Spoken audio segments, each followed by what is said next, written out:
उनका हम स्वागत करते हैं, वेलकम करते हैं कि हमारे छोटे भाई को देर से ही लेकिन दुरुस्त आंख खुली। पूरी तरीके से लोक जनशक्ति पार्टी रामविलास में उनका स्वागत है। सिर्फ राष्ट्रीय लोक जनशक्ति पार्टी को नहीं, आप खरमास के बाद देखेंगे बिहार के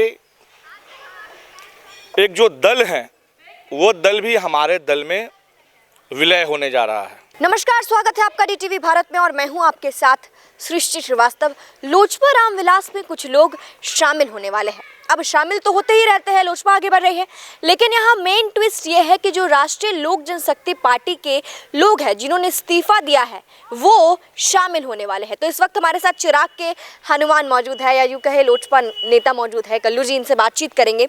तो सबसे पहला सवाल मेरा आपसे ये रहेगा, कल्लू जी, जो नए लोग शामिल होने वाले हैं वो भी राष्ट्रीय लोक जनशक्ति पार्टी के इस्तीफा देने के बाद, इसको किस तरीके से देखते हैं आप?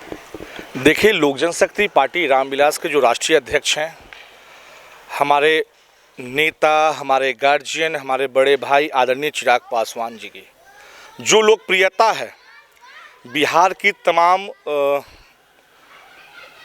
लोगों के अंदर, वो बहुत ही बखूबी से लोग जानते हैं। राष्ट्रीय लोक जनशक्ति पार्टी के अगर नेता हमारे पार्टी में आना चाहते हैं तो उनका मोस्ट वेलकम है, उनका स्वागत है। एक कहावत आपने सुना होगा, सुबह का भूला हुआ शाम को घर अगर लौट के आए तो उसे भूला हुआ नहीं कहते हैं। हमारे छोटे भाई हैं वो लोग जो आज उन्होंने इस्तीफा दिया है। उनको वहाँ पे वो इज्जत शायद नहीं मिला होगा जो इज्जत उन्हें वहाँ मिलना चाहिए था। बहरहाल उनका हम स्वागत करते हैं, वेलकम करते हैं कि हमारे छोटे भाई को देर से ही लेकिन दुरुस्त आंख खुली। पूरी तरीके से लोक जनशक्ति पार्टी रामविलास में उनका स्वागत है और स्वाभाविक है कि उनके आने से पार्टी बहुत मजबूत होगी। चिराग पासवान जी की हाथ को वो मजबूत करेंगे और कहीं ना कहीं लोक जनशक्ति पार्टी का जो जनाधार है लगातार बढ़ते जा रहा है। मतलब यूँ कह सकते हैं कि लोजपा रामविलास ने राष्ट्रीय लोक जनशक्ति पार्टी को एक झटका दे दिया है। बिल्कुल, और सिर्फ राष्ट्रीय लोक जनशक्ति पार्टी को नहीं, आप खरमास के बाद देखेंगे बिहार के एक जो दल है वो दल भी हमारे दल में विलय होने जा रहा है। वो एक बहुत बड़े नेता की जो पार्टी है वो हमारे दल में विलय होने जा रही है। आप राजद की तरफ इशारा कर रहे हैं क्या? देखिए, ये राजद की मैं बात नहीं कर रहा हूँ। कौन विलय होगा ये तो खरमास के बाद ही पता चलेगा। लोक जनशक्ति पार्टी रामविलास में जो लोग भी आना चाहते हैं उनका मैं स्वागत करता हूँ, हृदय से स्वागत करता हूँ।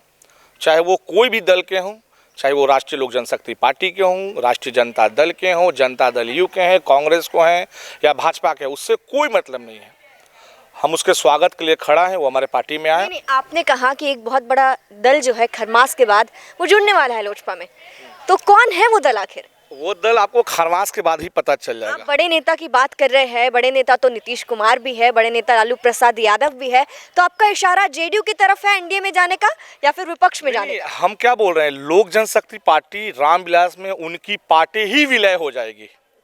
मैं ये कह रहा हूँ, पार्टी कौन सा होगा ये खरमास के बाद पता चल जाएगा। इसके लिए आप निश्चिंत रहिए, आप तमाम साथियों के बीच में ही ये होगा। और जो भी लोक जनशक्ति पार्टी रामविलास में आ रहे हैं उनका मैं हृदय से स्वागत करता हूं, अपने छोटे भाइयों को, चाहे वो जो भी हों। अच्छा, अब यूपी चुनाव होने वाला है, सरगर्मियां तेज है यूपी चुनाव को लेकर, तो क्या तैयारी है लोजपा रामविलास की? क्योंकि चिराग पासवान ने तो एक तरीके से कमर कस लिया यूपी चुनाव के लिए। चिराग पासवान जी, जो भी 5 राज्य के चुनाव हैं, हमारे नेता आदरणीय चिराग पासवान जी कल अपने 12 जनपद आवास पर उत्तराखंड की उन्होंने बैठक की थी। लोक जनशक्ति पार्टी रामविलास यूपी में चुनाव अकेले लड़ेगी, ये तय है।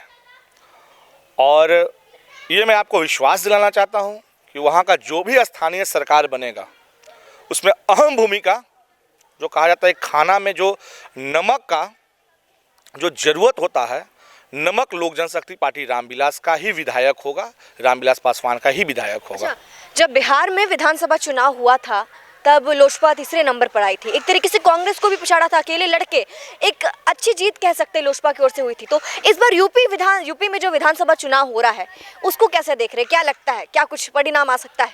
नहीं, बिल्कुल राष्ट्रीय पार्टी है लोक जनशक्ति पार्टी और हमारे नेता ने ऐलान भी कर दिया है कि हम लोग यूपी में चुनाव लड़ेंगे। तो हम लोग यूपी में ही नहीं, जो 5 राज्य में जो चुनाव होने वाले हैं, जैसा कि पंजाब में भी जो जानकारी है, वहाँ भी हम लोग चुनाव लड़ेंगे। जहाँ जहाँ चुनाव होने वाले हैं, लोक जनशक्ति पार्टी रामविलास वहाँ चुनाव मजबूती से लड़ेगी और जीत हासिल करेगी।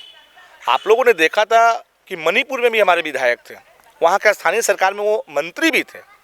तो कहीं ना कहीं लोक जनशक्ति पार्टी का जब से कमान हमारे नेता, हमारे अभिभावक आदरणीय चिराग पासवान जी में आई है, उस दिन से हमारी पार्टी की जो जनाधार है वो बढ़ गई है।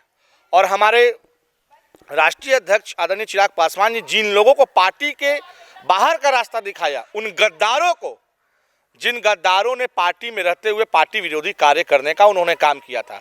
गद्दार कौन है? अपने ही खून, अपने ही चाचा। समझ सकती हैं कि चाचा कौन थे, गद्दार कौन थे, जिन्हें पार्टी के रास्ता से बाहर दिखाया गया। चलिए, तो ये थे हमारे साथ कृष्ण सिंह कल्लू। इनसे हमने बातचीत की। इनका ये कहना है कि खरमास के बाद कुछ बड़ी बात सामने आ सकती है, लोजपा रामविलास की ओर से कोई बड़े दल के साथ हाथ मिला सकते हैं। तो अब दिलचस्प यही होगा, देखने में आएगा कि कौन सी पार्टी है, कौन सा दल है जो लोजपा रामविलास के साथ जुड़ने जा रहा है। फिलहाल इस खबर में इतना ही। इसी के साथ देखते रहिए DTV भारत। कैमरामैन अनीश के साथ मैं सृष्टि श्रीवास्तव। धन्यवाद।